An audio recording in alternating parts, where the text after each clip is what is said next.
한국 경제의 개척자들 15 조중훈 한진그룹 창업회장 이한구 수송 외길 낚싯대 경영론으로 일군 물류강국 운수업 위주 수직적 다각화 추진해 국내 최대 종합수송 기업 집단으로 조중훈 눈앞의 이익보다 국익 위해 기업이 손해도 부담할 수 있어야 부친의 사업부도로 조중훈은 휘문고보 1학년 재학 당시 중퇴했다.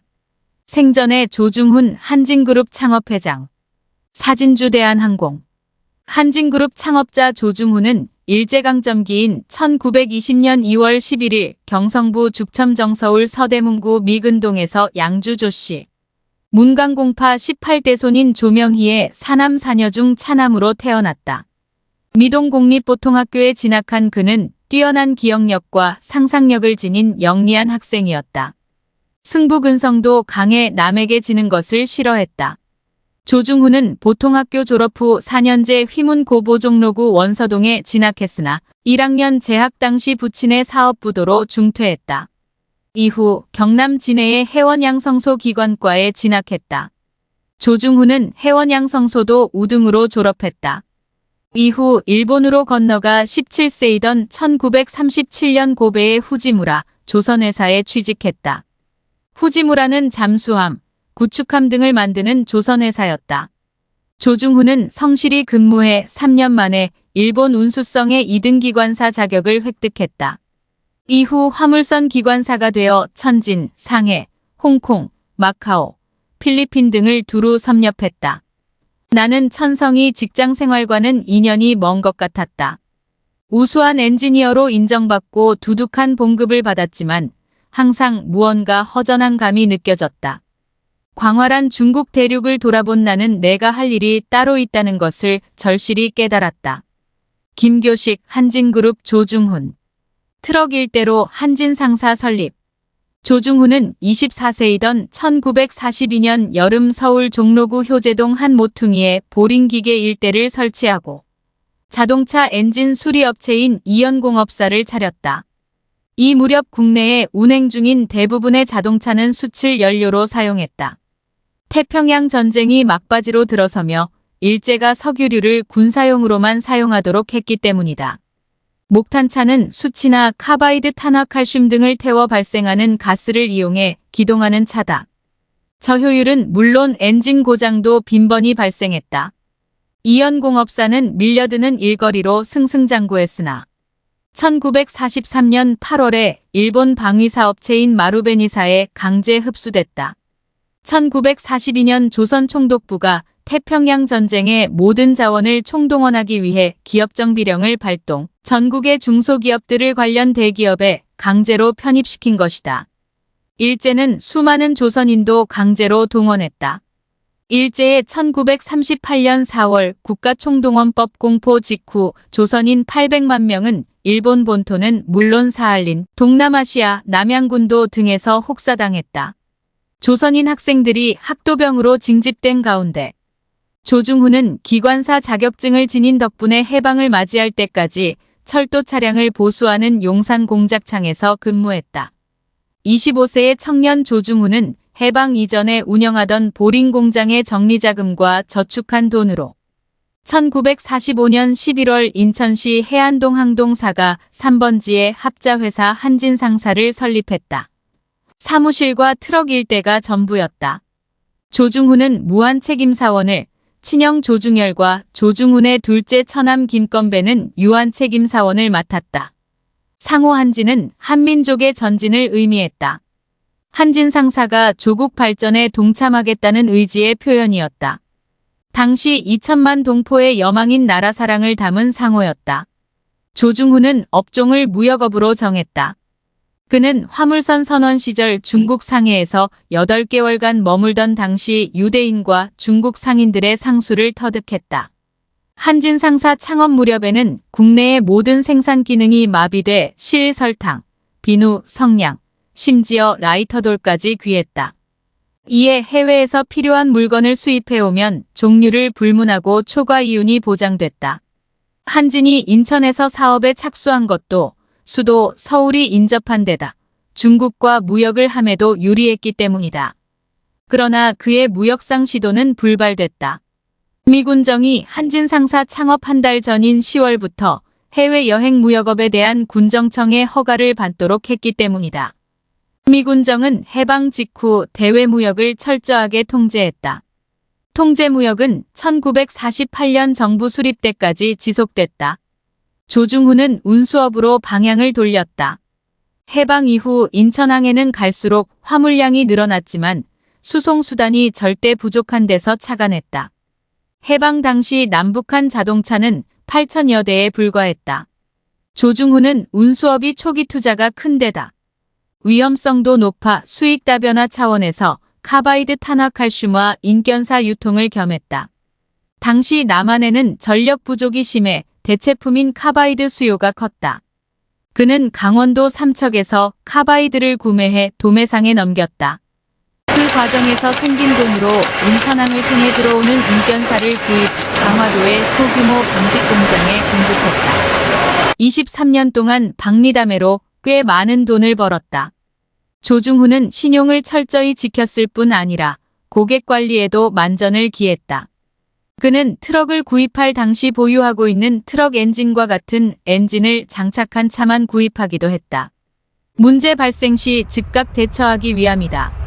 그 결과 한진 상사는 창업 2년 만인 1947년 10여 대의 트럭을 보유할 정도로 급성장했다.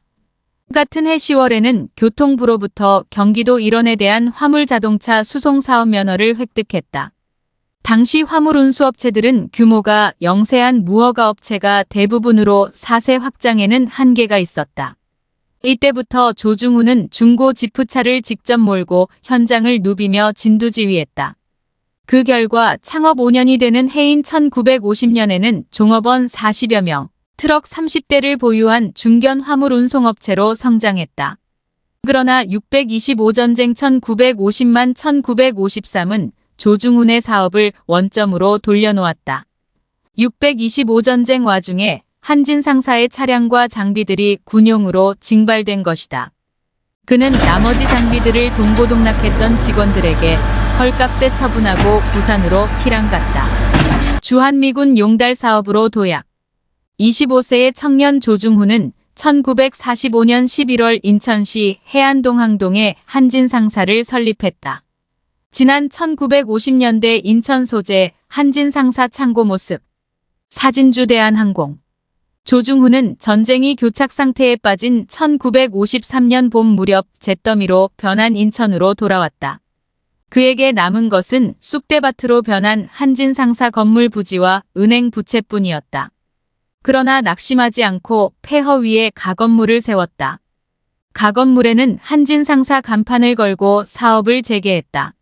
사업자금 융통이 조중훈의 가장 큰 고민이었는데 다행히 전쟁 전의 신용을 인정받아 무담보로 대출을 받았다. 한진 상사는 1955년 625전쟁 이전의 규모로 사업을 회복했다. 당시 경인 지역에는 한진 상사와 엇비슷한 규모의 운수업체가 50여 곳 있었다. 이들은 인천항의 전제 복구물자 하역으로 호황을 누렸다. 조중훈은 인천항에 하역되는 막대한 분량의 주한미군 군수물자 수송에 주목했다. 그러나 미군 물자가 수송 과정에서 도난당하는 사례가 빈번한 탓에 미군은 한국인 운수업자들을 불신했다. 이 탓에 조중훈도 미군과 직접 만나 협상하는 데 어려움을 겪었다. 육감이랄까 예감 같은 것이 왔다. 아무리 좋은 사업이라도 타이밍이 맞지 않으면 안 된다. 남들보다 한 발 먼저 적극적으로 나서야 한다. 김교식, 내가 걸어온 길. 1956년 10월 조중훈은 각고의 노력 끝에 미팔군 수송 담당관들을 만났다. 그 자리에서 그는 미군 측에 책임제 수송 계약을 제의했다. 책임제 수송 계약은 운송 도중 발생하는 일체의 사고에 대해선 이유를 불문하고 한진 상사가 전부 변상한다는 내용을 골자로 했다. 때로 주고 말로 받는 것이 사업이다. 나는 스스로 용기를 북돋웠다. 김교식, 내가 걸어온 길. 미군 측은 조중훈의 제의를 받아들였다. 덕분에 한진 상사는 1956년 11월 1일 계약을 성사시킬 수 있었다. 당시 한진 상사가 담당하는 업무는 미군용 캔맥주를 납품업체에서 부평역 인근 미군 부대까지 수송하는 것이었다. 계약 기간은 1956년 11월 1일부터 1957년 4월 30일까지 6개월이었다. 용역 대금은 7만 달러였으며 화물 운반에 드는 유류비는 미군이 별도로 현물 형태로 지급하기로 했다. 조중훈은 밤을 새워가며 영어 공부를 했다. 미군과 친분을 쌓기 위해서였다. 사업이 순항하던 와중에 문제가 생겼다.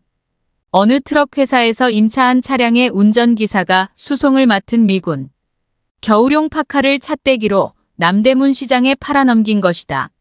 용역사업 초기여서 제대로 이익을 내기도 전인데다가 어렵사리 미군들의 신용을 얻어가고 있던 때라 참으로 난감했다. 어찌된 셈인지 범죄를 저지른 사람들이 수령처로부터 물건을 받았다는 담당관 사인까지 받아왔기 때문에 서류상으로만 본다면 굳이 변상을 안 해도 되는 셈이었다. 그러나 돈이 문제가 아니라 신용이 더 큰 문제라고 생각했다.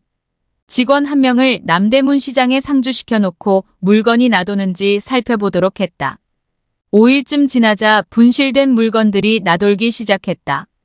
작물을 취득한 상인에게 이문까지 보태 파카 1300벌을 전부 되사서 미군 수령처에 인계했다. 금전적으로 큰 손실이었지만 미국인들에게 확실한 신용을 얻었다. 김교식. 내가 걸어온 길. 덕분에 1957년에는 용역대금 10만 달러의 재계약을 맺었다. 같은 해 1월에는 자본금 1000만 원의 한진 상사 주식회사로 재발 쪽 5월에 본사를 서울 을지로 일가의 반도 호텔로 이전했다. 인천시대를 마감한 것이다. 당시 반도 호텔은 주한미국 대사관이 위치해 있는 한국 정치의 중심지였다. 1958년에 주한미군 용역사업 수주액이 전년도의 3배인 30만 달러로 뛰었다. 1959년에는 미국에서 유학 중이던 동생 조중건이 경영에 참여했다. 조중건은 뛰어난 영어 실력과 유연한 대인관계로 사업에 크게 기여했다. 미군 사업 수주액도 1959년과 1960년 각각 100만 달러, 220만 달러로 뛰었다. 220만 달러는 1960년 우리나라 총 수출액 3,280만 달러의 6.7%에 달하는 큰 금액이었다. 베트남 진출로 재계 전면의 급부상. 한진그룹이 재계 전면에 부상하게 된 결정적 계기는 대한항공공사 KAL 인수였다.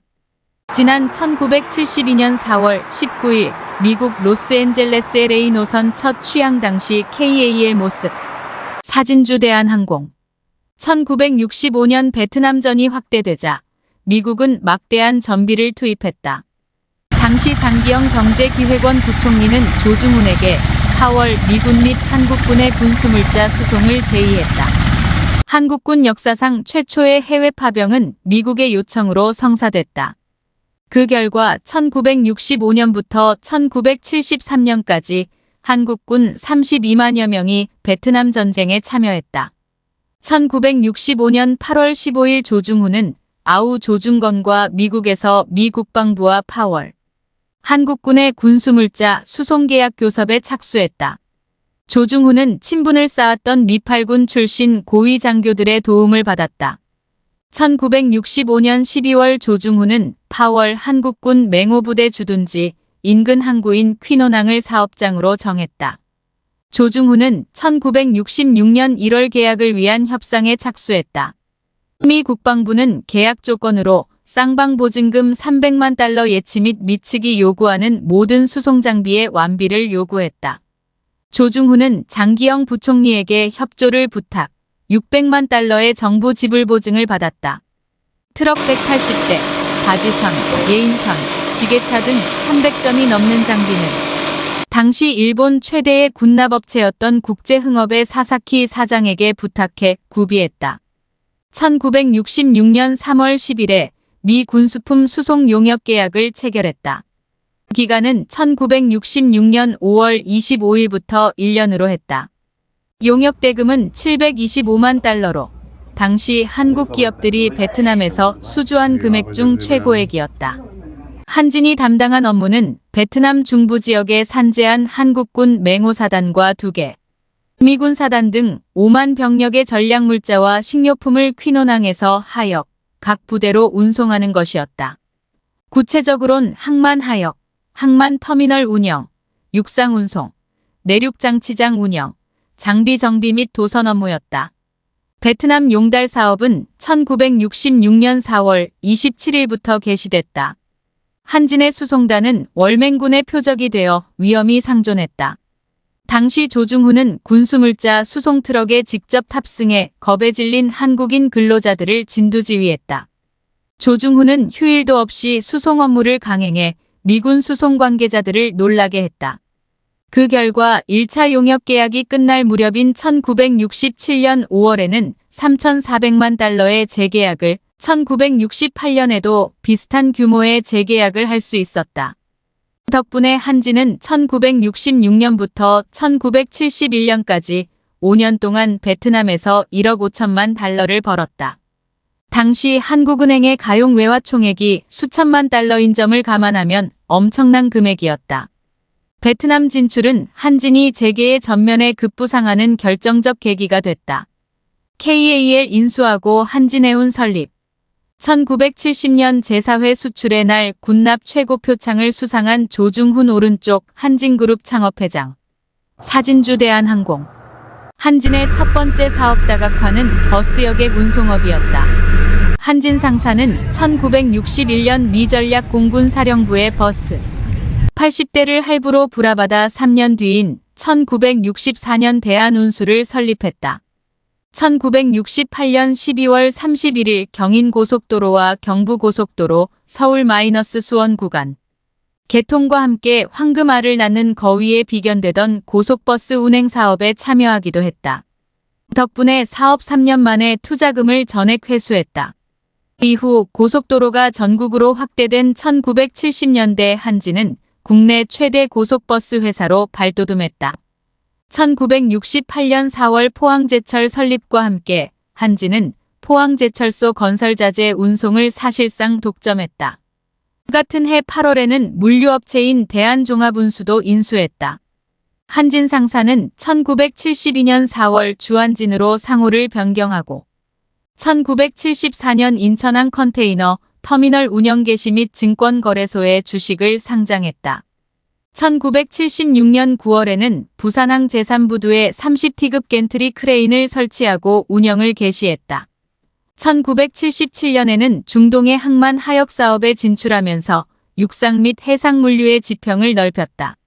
한진이 재계 전면에 부상하게 된 결정적 계기는 독점업체인 대한항공공사 KAL 인수였다. 이 회사는 1962년 4월 30일 공칭자본 5억 원, 구립자본 2억 5천만 원의 국영기업으로 설립됐다. 그러나 항공수송 수요 부진과 자본 불입, 지연 등의 이유로 적자가 눈덩이처럼 불어나자 1968년 6월 민영화에 착수했다. 1968년 12월 기준 수권자본금 35억 원, 납입자본금 15억 47만 8천 원인 KAL의 부채 금융부채 3억 2,958만 원 차관부채 15억 180만 3,875원은 총 23억 4천만 원에 이르렀다. 그럼에도 한진은 1968년 12월 KAL을 14억 5,300만 원에 인수했다. KAL의 부채 23억 4천만 원을 한진이 전액 부담하는 조건이었다. 조중훈은 KAL 인수에서 멈추지 않았다. 육해공 종합수송기업 집단을 완성하기 위해 1974년 5월 한진해운을 설립했다. 1978년에는 한국과 중동 간 풀컨테이너선을 취항했으며 1979년에는 4척의 풀컨테이너선으로 극동 북미 항로를 개설했다. 1987년 12월에는 국내 최고의 대한상선을 합병했다. 대한상선은 1949년 12월에 반관반민 형태로 설립된 대한해운공사다. 1950년 2월 한일 항로 개설 등 원양 항로를 잇따라 개척하며 외항 화물 수송의 일익을 담당했다. 그 결과 한진해운은 풀컨테이너선 24척, 벌크선 14척이 전 세계 5개 항로를 누비는 국내 최대 컨테이너선 수송 전문 기업으로 자리매김했다. 한진은 1989년 6월 국영기업인 대한조선공사를 인수, 한진중공업으로 상호를 변경했다. 대한조선공사는 일제강점기인 1937년 일본인들에 의해 조선중공업주로 설립됐다. 해방 이후 대한조선공사로 상호를 변경한 후 국내 최초로 철강선을 건조하고 공작기계인 선반 및 철도 차량 등을 제작했다. 1968년 민영화 이후 객차화차 및 발전차, 지하철 전동차 제작뿐 아니라 코크스 플랜트 및 발전 설비 등 국내외 각종 기계, 플랜트 공사를 수행했다. 이를 통해 1970만 1980년대 국가중화학공업의 견인차 역할을 했다. 그러나 1980년대 중반 세계 해운 경기의 침체에 따른 경영 악화로 1989년 5월 부산 내항의 8만여 평 부지의 영도조선소와 기계 플랜트 및 철도 차량을 제작하는 5만 평 규모의 다대포 제작소, 7만여 평 규모의 울산조선소 등 4개 계열사와 함께 한진그룹에 편입됐다. 건설업, 목축, 광업, 금융업 진출. 조중훈 한진그룹 창업회장은 이익보다는 국익을 위해 기업이 일정 부분의 손해도 부담할 수 있어야 한다고 강조했다. 1993년 프랑스에서 취미인 사진 촬영을 하고 있는 조 창업회장. 사진주 대한항공. 한진은 본격적으로 건설업으로 지평을 넓혔다. 1968년 8월 한진그룹 본사 건물인 26층의 해운센터 빌딩을 건설하면서 자본금 1,000만 원의 한일개발을 설립한 것이다.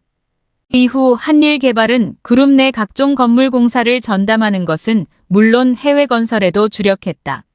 1987년 4월 한진은 국영 대한준설공사를 인수, 한진종합건설을 발족 1990년 했다.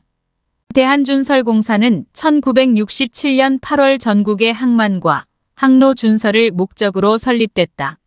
1978년 1월에는 조중훈의 아호를 딴 정석기업도 설립했다. 한진그룹 본사인 서울 중구 남대문로 2가 118의 해운센터 빌딩 임대 및 종합관리, 주차 운영 등이 목적이었는데 1990년에는 해운센터 빌딩 신관, 부산 정석빌딩, 인천 정석빌딩 및 해외 현지법인 형태로 하와이 와이키키 리조트 호텔까지 운영하며 한진그룹의 지주회사 역할을 했다.